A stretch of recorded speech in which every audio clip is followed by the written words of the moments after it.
As I waited for our would-be dinner to go away, I recalled the words of a nursery rhyme. You recited it in my mind. How doth the little wild boar improve his shining tusks, and rut them gainst the forest floor, and on the tree's rough husks? How cheerily he seems to grin, how neatly spread his claws, and welcomes little lasses in, with gently smiling jaws. Louis of Charolais poem is another of many things I know thanks to you, Uncle.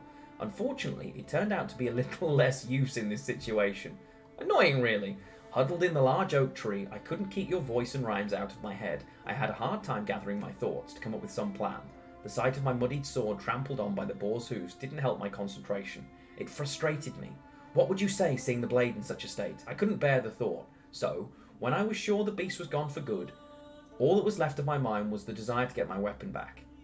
I slowly slipped off the tree and took a few careful steps. My ribs still stung with each breath, and my heart thrashed like a bell. Suddenly, I heard your voice.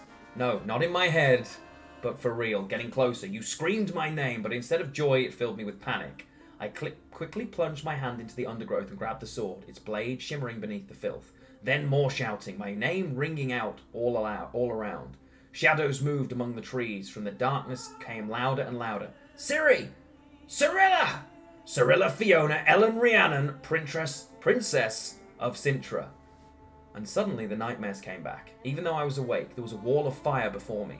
I saw a frightening black knight with a winged helmet. I heard the screams of Cintrans being slaughtered. There was no hop this time. Just like that, on an impulse, I appeared in the crown of some random pine tree, and then I fell. But just before I hit the ground, it happened again. Another pine tree. This time I grabbed onto a branch before I plummeted like a stone. Miraculously, I somehow kept hold of my sword. Then I watched in amazement as you traced my footsteps all the way to the large oak tree. How you scratched your head when my trail just disappeared. Back then I didn't know what happened, but I think this was probably the first time I teleported.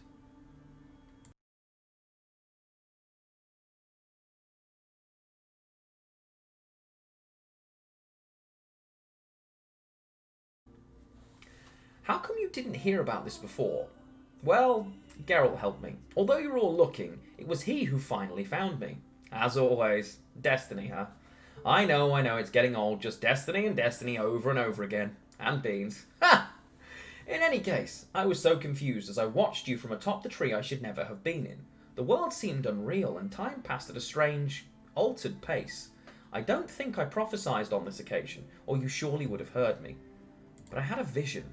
A cat ran away with a skulk of foxes. She jumped from tree to tree. The foxes raced down below, and hunters swarmed from behind.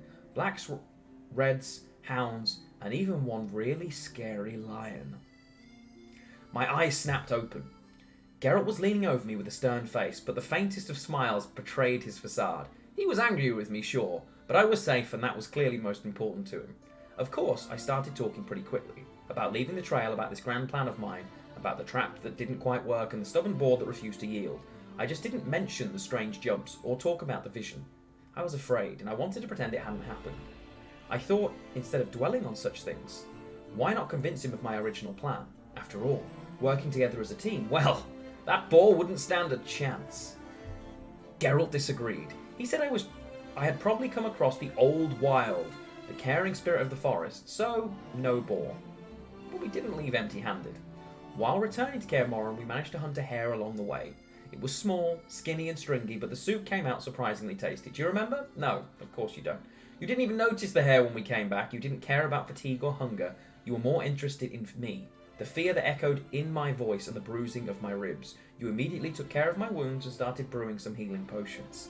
You never touched the hare soup, not even a taste. Instead, you made me eat it to regain all of my strength.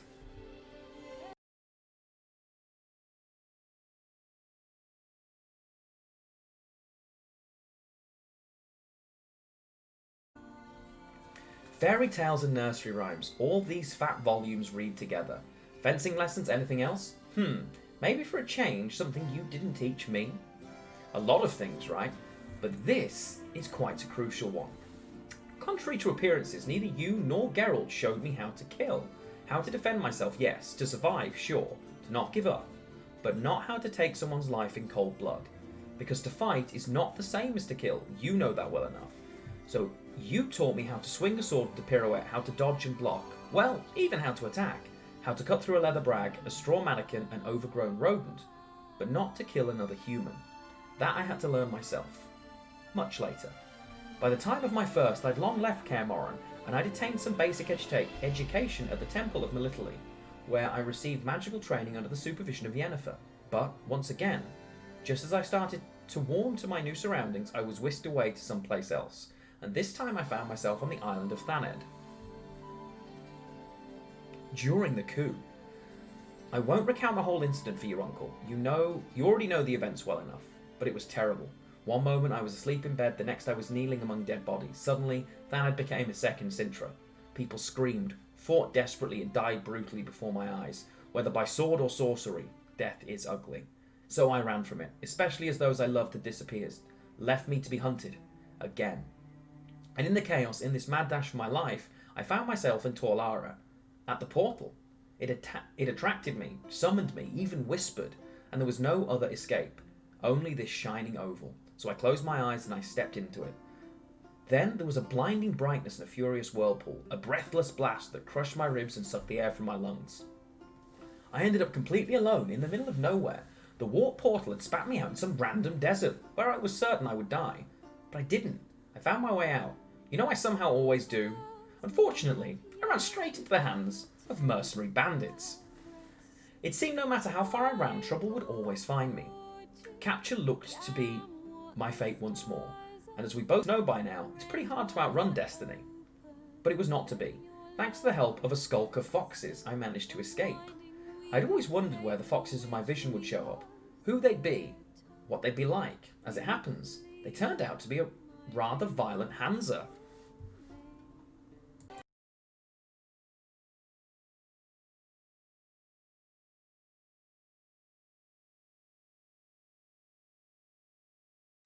So how did I join the Hansa? Well, while the mercenaries who had captured me were feasting with another gang, the rats attacked the inn. They did so because the other gang had imprisoned one of their companions, had him tied up next to me. Anyway, considering the circumstances, the rats seemed like the best of the two bad options, so I helped them, to help myself. Another fight broke out. As if the one on Thaned wasn't already enough. Along with the rats, I ended up running away again. That's when I was racing through the village, away from that damned inn, trying to escape the chaos. Trying to avoid being captured at all costs, and suddenly, one of the settlers emerged from a pigsty and he attacked me with a spear. What happened next haunted my dreams for a long time. I remember everything. Every move.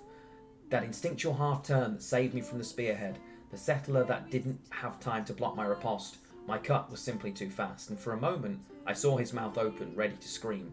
I saw an elongated, bold forehead, pale above the line where a hat must have protected it from the sun. Now the paleness was spattered red. He howled and wheezed, fell and convulsed among the straw and dung.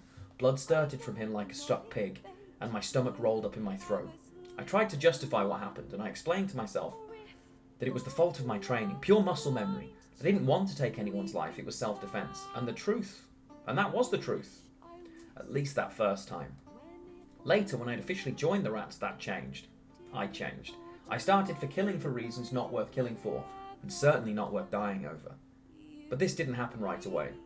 You could say I stalled for a long time, pretended to be a killer in front of the others. During subsequent skirmishes and attacks, I used ferocious looking blows during combat. I made them look deadly, but in reality, they were only meant to incapacitate, to overwhelm the opponent before death was necessary, like that time with the bailiff transport. We caught them near a fallen bridge. The rats had killed the entire convoy except one soldier, the one that started to run away, but upon seeing me, turned his horse and rushed to attack, missing the mark. Even though he blocked expecting a counter, I got him. A cut straight to the mouth, not fatal, but nasty, just like the one that would eventually disfigure my face. I wonder if he lived to tell someone his story.